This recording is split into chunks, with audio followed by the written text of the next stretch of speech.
Bonjour et bienvenue à notre rendez-vous pour la presse en ligne et en direct sur EBS. Nous sommes aujourd'hui le jeudi 26 août et je vais d'abord passer la parole à Verlet pour une annonce sur un versement de préfinancement dans le contexte de Next Generation EU. Verlet, bienvenue. Verlet remplace Martha pour les mois qui viennent. Je t'en prie. Merci beaucoup. So, good afternoon, everyone. Today, the European Commission has disbursed 2.25 billion to Germany in pre-financing. This is equivalent to 9% of the country's financial allocation under the Recovery and Resilience Facility and corresponds to the pre-financing amount requested by Germany in its Recovery and Resilience Plan. This pre-financing payment will help kickstart the implementation of the crucial investment and reform measures outlined in Germany's Recovery and Resilience Plan. Including today's payments, the Commission has so far disbursed 48.5 billion to 9 member states in pre-financing. We expect to continue with the disbursements of pre-financing to other member states throughout the month of September. Thank you very much, Verle. This concludes our announcements for today. Let me just remind you that as of Monday, we will be starting to hold our briefings on a daily basis once again. So let me go to your questions. Lily, I think I recognize you behind your mask. Thanks. It's good to be back in person. My question is about Afghanistan. May I take this off? Or, yeah. My question is about the situation at the Kabul airport. I was wondering if you have an update for us on the number of EU staff who are still there in person, and also if you happen to have the number of EU citizens in total who are estimated to still be in Afghanistan. Thank you. Thank you, Lily. Questions for Peter?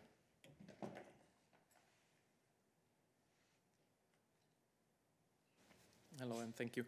On the second question, no, this is something for the individual member states who were carrying out the evacuations of their citizens. And on the EU staff, as we were saying all along, so the EU staff, that means EU citizens, diplomatic expert staff, all of them are out of Kabul except of a very small core team which is still on the ground helping with the ongoing evacuation efforts. When it comes to local staff and their families, so local staff, EU local staff, people who were working, the Afghans who were working for the EU delegation in Kabul, out of them over 400, including family members, we were able to bring out of Kabul to safety. And we are continuing the evacuation efforts, as I said, because there are still some people who we need and want to get out. But for operational and security reasons, I will not go into details about numbers at this stage. Lily, follow up. I'm wondering if you could just give us details on the core team. How many people is that in terms of EU staff who are still there as part of the core team? And when do you expect them to come home? They will be on the ground as long as necessary in order to complete the evacuation operations. And it's a very small core team. Again, due to operational reasons, because they are operating in an environment which is not exactly friendly. So we are not sharing more details about the exact numbers, even in this case. So further questions on this topic? Yes, please. Yes. Bernd Rieger, Deutsche Welle. It's about something that the President mentioned on Tuesday in her press conference. She said that the EU Commission is engaged in coordinating the efforts to get pledges from the member states for a new resettlement program for Afghan citizens or Afghan refugees. Can you give us an update? Are there pledges already? What is the state of play there? Thank you very much. This is a question for Christian Wiegand, actually. Christian.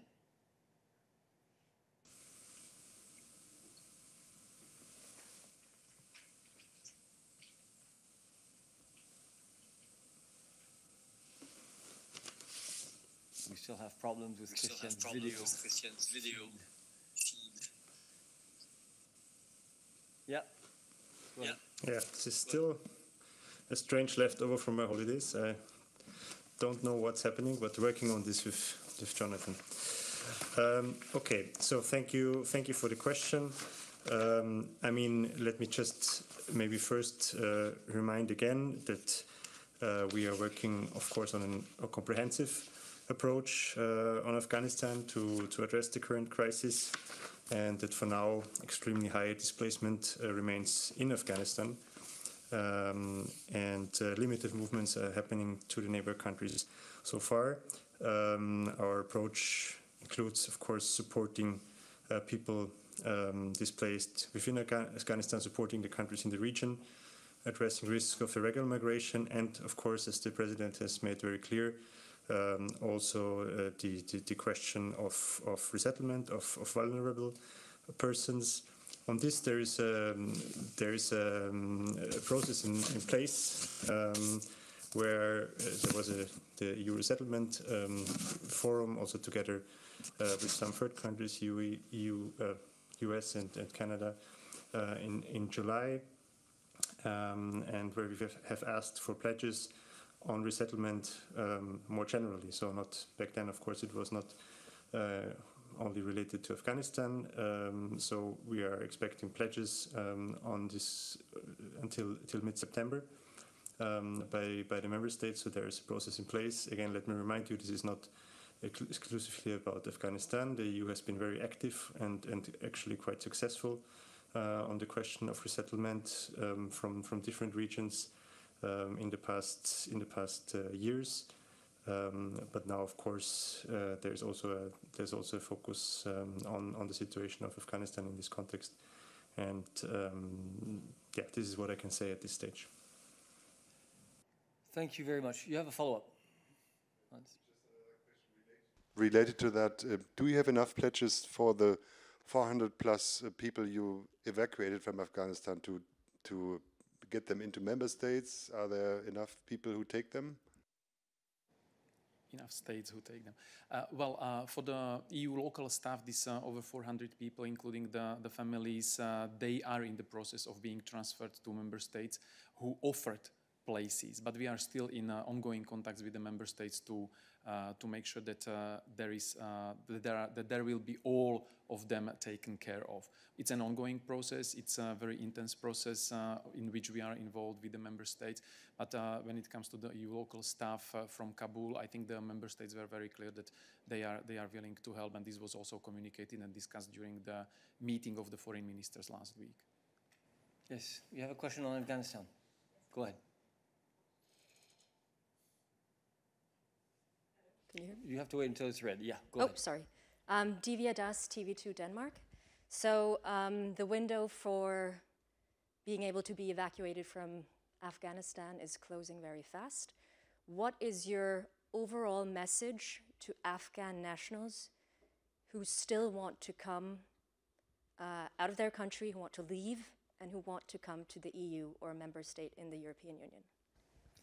I think that the message that the EU has been giving out consistently is that we have a duty to help those who are particularly at risk in Afghanistan, be it before or after the deadline.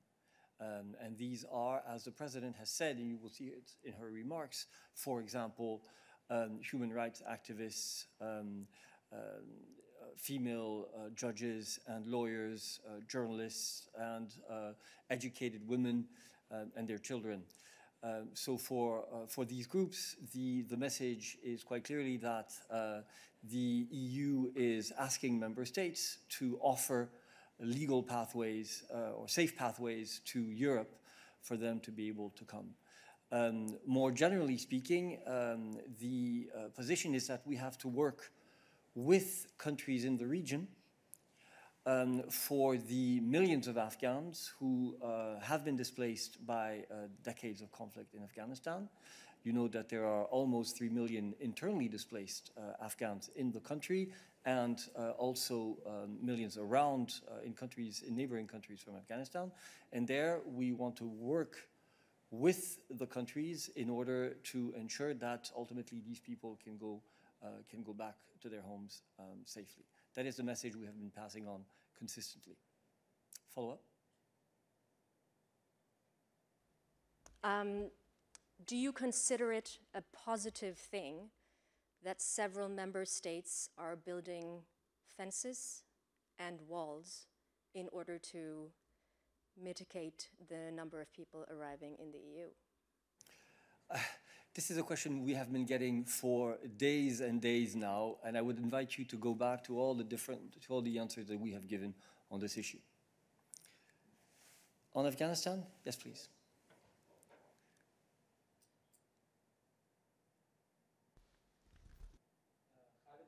Hold on, your mic has been switched off. Yeah, go ahead. Khalid Hamid Farooqi from Geo Television News, Pakistan. Pakistan have been raising objection that its efforts are not being recognized. And Foreign Minister Qureshi spoke to High Representative 2 days earlier. And what are really preparation and to, first of all, to prevent a lot of people displaced, and also what are the preparation for influx of refugees in neighboring country in concrete terms? Because Pakistan seems to me, which is holding 2.7 million at the moment, and Iran 1.3 million. These are the biggest recipient of refugees, and they are not satisfied with EU preparation or EU response to this refugee crisis. What do you say to them? Yeah, thank you. Peter will take that question. Okay, thank you very much, Khalid. The foreign ministers of EU member states were discussing also these issues, and it was taken up also by the interior ministers, and the discussions, the relevant discussions continue until today. But what was very clear already at the start, and we said it very clearly, the HRVP was very clear, said that we will increase our engagement with the partners, and the conversation you mentioned between Pakistani foreign minister and HRVP is just one example of this outreach. So we are reaching out to the countries in the region, especially the neighboring countries, exactly in the framework of the preparations for all possible scenarios to deal with the situation. The EU leaders were also very clear that we will continue helping Afghan people, be it inside or outside of Afghanistan. So these are efforts which are ongoing. The conversations, discussions are ongoing, and we are very well aware that if the influx of refugees and migrants materializes out of Afghanistan, the most affected will be obviously the neighboring countries. That's why we are making outreach to them and discussing with them exactly issues you mentioned in order to prepare themselves and to prepare ourselves to deal with the situation. But our overall aim is to prevent these flows from happening, meaning conveying the necessary messages also to those in power in Afghanistan to make sure that people do not feel threatened and do not feel the need to leave the country, their homeland. You have a follow-up? This is a follow-up question that yesterday in press conference, Zabiullah Mujahid, Taliban's press spokesperson, he said West should stop encouraging people to leave Afghanistan. And we are taking all measures to provide them security, but there is call from the US and from the EU, like you just have mentioned, that the people who are talented, let's say, in Afghanistan, human rights activists, their life in danger, and you are just mentioned that they would be accepted here. So this is not, if you continuously encourage people to leave Afghanistan rather than human rights activists and journalists, they are the civil society, and they will be in the future a resistance fighter of this tyranny. If all of them leave, who will fight with this regime which came just into power? And beyond 31st of August, what is the really preparation for this debacle which seems to be unfolding in Afghanistan, and all Kabul, particularly airport, would be cut off. It is already cut off. They are not letting people in. So this whole strategy seems to be heading towards Can we ask you to question, please? Not to make a long speech, please. Thank you. What is your question? The Question: what is you will continue encourage people to leave Afghanistan when Taliban time and again warning you not to do so?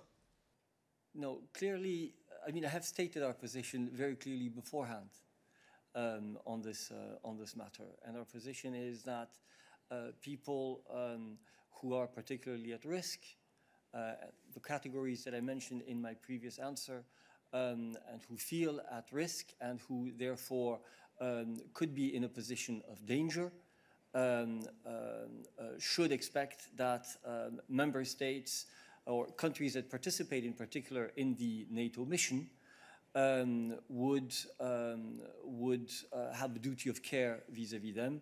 And this is why we have been calling for states to offer safe pathways to Europe for that group of people. And we also answered once again that we were going to work with countries in the region in order to ensure that progressively people can go back to their homes, because indeed for the moment they are displaced, and everybody would expect that at some stage they can go back to their homes. So we're definitely not saying that we are inviting everybody to leave Afghanistan. It is exactly a different message that we have been passing.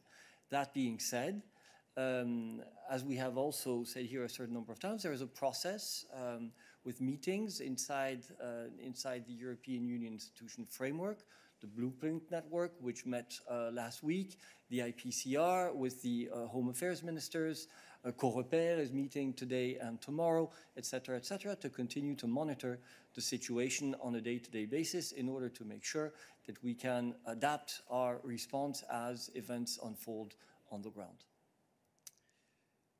Now let me go to Mose, who has had his hand raised, I believe also on this issue of Afghanistan. I would also like to ask, let's say, a follow-up question to the previous questions about the pledging process by the EU member states. I remember that Commission President von der Leyen talked about that at a press conference after the G7 meeting. And she said that the whole structure would be voluntary and based on these pledges by the member states offering humanitarian visas to local Afghan staff who work for the EU delegations and their families. As you said before, we don't know exactly how many of these people have been evacuated by different EU member states, but I wonder if we can expect that those who are evacuated directly by EU member states, they will be also offered these visas by those member states.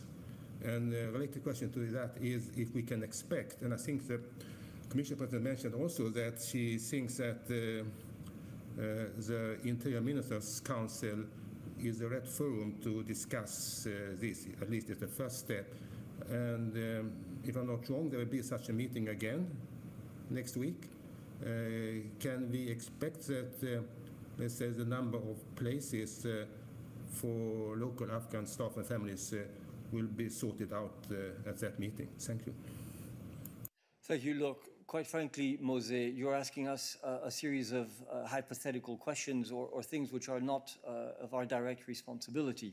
The President of the Commission has said very clearly that she is calling on the states that took part in the NATO mission to offer resettlement opportunities. As to the staff which have been evacuated directly by countries concerned, it is really up to them then to offer the solutions. And I would ask you to direct your questions to the countries concerned. As to the decisions which might or might not be taken at a council to be held next week, frankly, it is a question that you should be asking Council. They set the agenda.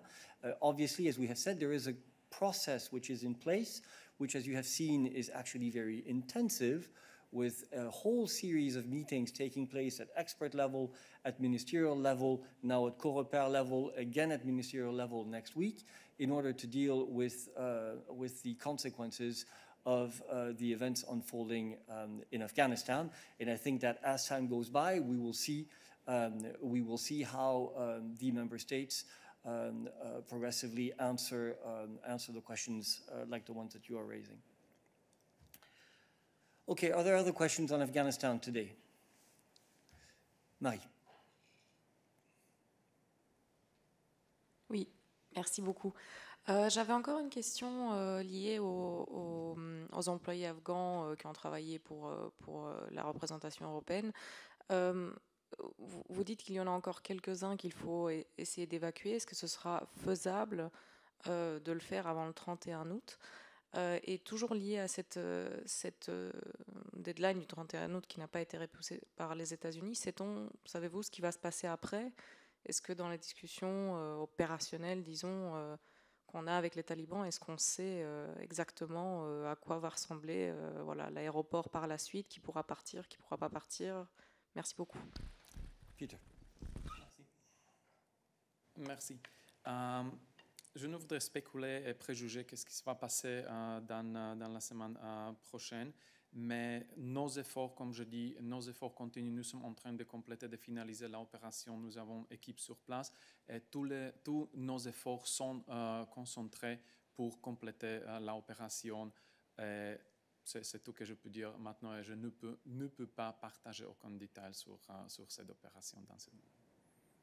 Et tu comprends bien qu'il serait extrêmement compliqué pour nous de spéculer sur des événements après un deadline dans un pays où la situation est en constante évolution et où l'Union européenne n'a à l'heure actuelle qu'un très très petit nombre de personnes sur le terrain. Y a-t-il d'autres questions sur l'Afghanistan pour nous aujourd'hui? Je vais d'abord aller à Frédéric, qui a levé sa main dans Interaction, si c'est sur l'Afghanistan. Oui, c'est sur l'Afghanistan, vous m'entendez bien? Oui, vas-y. Ouais. C'est sur l'opération d'évacuation dans son ensemble, je me demandais s'il y aurait, elle se termine, elle est déjà terminée pour certains États membres, elle se termine pour d'autres. Est-ce que rétrospectivement, on pense à la Commission qu'il aurait pu y avoir plus d'Europe dans l'organisation de ces évacuations? Je pense notamment au fait que les citoyens européens qui étaient présents et qui pour certains sont toujours présents en Afghanistan n'ont pas bénéficié de moyens européens pour évacuer Kaboul, même s'il y a eu certaines coopérations entre des États membres comme les États du Benelux. Il n'y a pas eu d'Europe sur le plan militaire ou consulaire. Est-ce que vous en tirez déjà des leçons? Est-ce qu'on peut s'attendre prochainement à des propositions de la Commission, des propositions de réforme pour qu'il y ait plus d'Europe sur ce type d'opération? Merci. Merci Frédéric. Alors d'abord, laisse-moi corriger une impression qui serait fausse. L'Union européenne a financé un certain nombre de vols, et Balázs pourra te donner des détails sur ces financements, à la demande de certains États membres, afin de procéder à l'évacuation de citoyens de l'Union européenne depuis Kaboul. Mais c'est tout à fait juste qu'évidemment l'Union européenne ne dispose pas de ses propres avions pour évacuer des citoyens de l'Union européenne d'une zone en crise comme celle-là. La situation continue à évoluer sur le terrain et pour l'instant, comme tu le comprendras bien, nos efforts sont entièrement axés sur ce que Peter a mis en exergue tout à l'heure dans sa réponse, l'évacuation encore de personnes supplémentaires. Le temps de la réflexion viendra certainement, mais pour l'instant, nous sommes encore dans une phase très très opérationnelle en ce qui concerne les opérations à Kaboul. Peter. Si je pourrais ajouter une chose spécialement sur l'évacuation de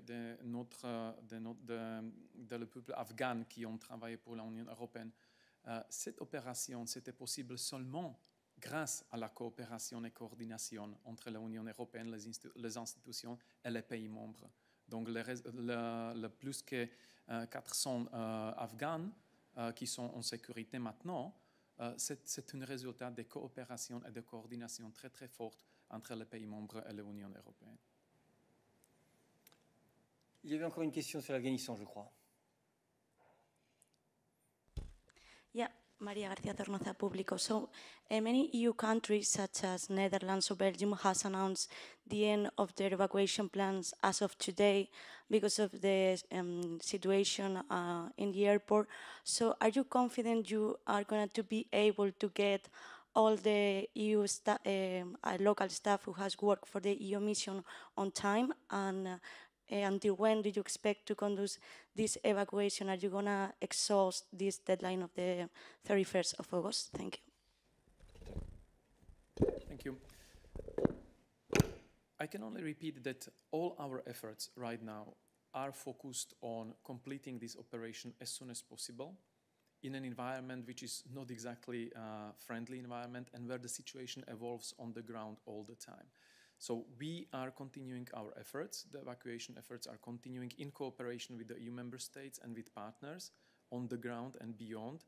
And again, we aim to complete this as soon as it gets, but we are not in control of the circumstances.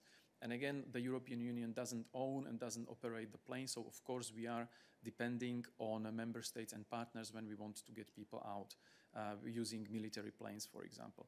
But we are not working under the pretext of the deadline of 31st of August. We are working under the pretext that we need to get these people out as soon as it gets, and we do everything possible in this regard.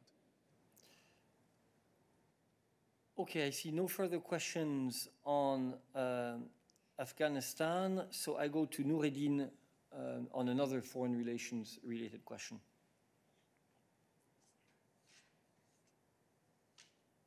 Noureddine, tu as la parole. Bonjour Eric, j'ai une question, si tu permets, sur la situation dans le Maghreb, où il y a eu des développements assez sérieux, et si tu permets, je vais les poser en anglais. As the President of Tunisia extend the emergency state, and mainly he extend the suspension of the parliament activities without clarifying his roadmap for, let's say, to get back to the constitution or to amend it, or at least to go back to the political process. I would like to know the EU reaction, if there is. And my second question is about the major development, negative development between Algeria and Morocco. What is the European Union reaction in the past? The European Union was asked by many MPs to be active to try to diffuse tension between the two countries. Is this possible today? And will both issues of Tunisia and the tension between Algeria and Morocco will be discussed in the Gimnik meeting? Thank you. Peter. Thank you, Noureddine. On the agenda of Gimni, I will not go into it because the agenda, exactly in light of the recent developments all around the world, is still in the making. So we will be able to confirm later on, and then you will be also appropriately briefed. On Tunisia, Algeria, and Morocco, indeed, I mean, the developments of the last few days and weeks in Maghreb are something that we are following and following very attentively. On Tunisia, we took note of the decision by the president on the 23rd of August to extend the measures which he took later in July, including the suspension of the powers of the parliament, of the Assembly of People's Representatives, until further notice. And we already reacted to it on the 27th of July. The High Representative issued a declaration on behalf of EU 27 member states, which remains still fully relevant. And the preservation of the parliamentary democracy, the stability of the country, as well as the exit from the economic crisis in Tunisia are priorities for the European Union and should be priorities also for Tunisia. And in light of recent developments in this country, which is an important partner of the European Union, the High Representative Borrell decided that he would travel to Tunisia in the coming weeks and discuss the situation in the country with the relevant partners there. And on Morocco and Algeria, indeed, these are two important partners for the European Union. We took note of the announcement about breaking up the diplomatic relations. And I can only recall that Algeria and Morocco are important partners for the European Union. We have been long committed to promoting constructive relations, constructive dialogue, and effective cooperation between our southern neighbors, and this is in the framework of our neighborhood policy, the new agenda for the Mediterranean, and also in the framework of the Union for Mediterranean. So we therefore hope for a diplomatic and lasting solution to solve the current situation. We hope that this solution will be found quickly, and it will be found, we hope that it will be found to the benefit of both the countries and their people, and for the benefit of the entire Mediterranean region. And the European Union, as always, stands ready to help and support both partners in all the efforts to find such a diplomatic and sustainable solution. Okay, we continue with questions on North Africa then. Nawab, you have a question on Maghreb? On the Maghreb? Yes, I would like to ask Peter if the EU offers a mediation between Morocco and Algeria. And I have a second question on Iran. Go ahead. Thank you. The European Union, as I said, stands ready and is always ready to help, to support and to assist partners if asked in order to achieve a solution in whatever dispute they might have. So in this particular case, I can only recall that we are ready as the European Union to support both Algeria and Morocco in all the efforts to find the diplomatic and lasting solution to the current situation in their relations. Nawab, we had a question on Iran, I believe. Yes, thank you, Eric. What is your comment on the formation of a new government in Iran? Yesterday, the parliament approved, I think, 18 ministers, including the foreign minister. So how do you think this will affect the Vienna nuclear talks? Thank you. We, of course, took note of the nomination process and the approval process that was completed yesterday in the parliament. And I can only say that we as European Union are ready to engage with the new government in line with the EU's policy towards Iran. And this policy is based on one hand, the balanced and comprehensive approach. That means that we are critical in all areas where we see the reasons for concern, and cooperative when we see the areas of mutual benefit. So the new foreign minister is a partner with whom we already had contact, and we look forward to continue the crucial negotiations about bringing the JCPOA back on track and back to the full delivery. Okay, I see that Philip had a question on Afghanistan, and apparently we missed his question. So Philip, we go back to you on one last question on Afghanistan.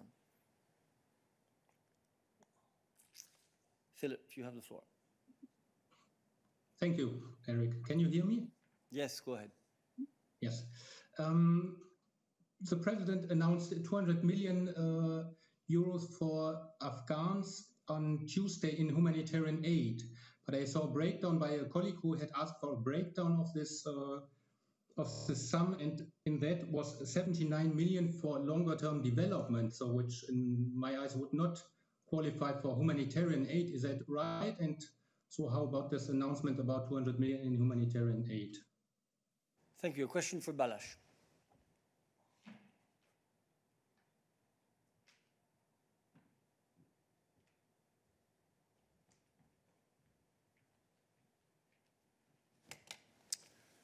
Hi, Philippe.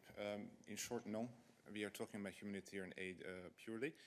So, as I explained on Tuesday, until now, we've made available 57 million euro in humanitarian assistance for Afghanistan this year. We are looking to boost this over 200 million euro. The extra money, by the way, will not only be for Afghanistan, but also for the neighboring countries, which will have to cope with an influx of refugees from Afghanistan. Now, in terms of the breakdown, we are still working hard. We are looking at the situation on the ground, and we'll be coming up with an adequate distribution of the extra funds, be it for Afghanistan or for the neighboring countries. But once again, we are talking about purely humanitarian assistance here. Thank you very much. Are there other questions on this issue for Balázs? Laia, you have raised your hand. Is it on humanitarian aid?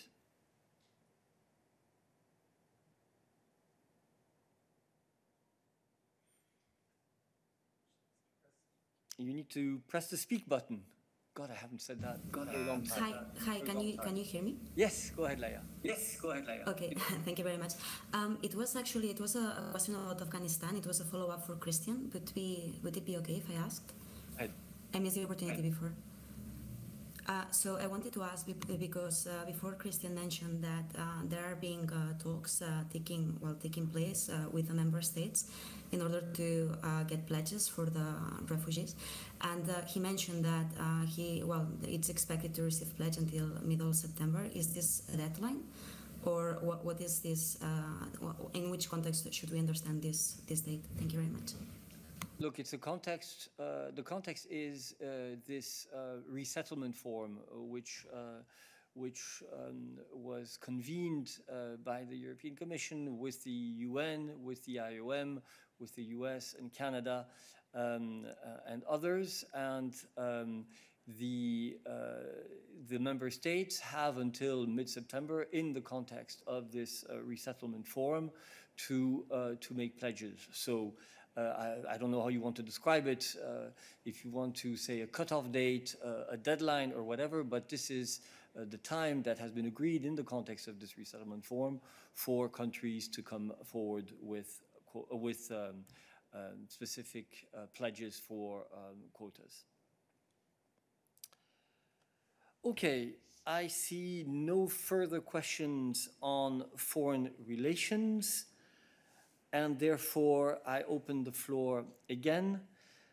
Catherine, welcome back.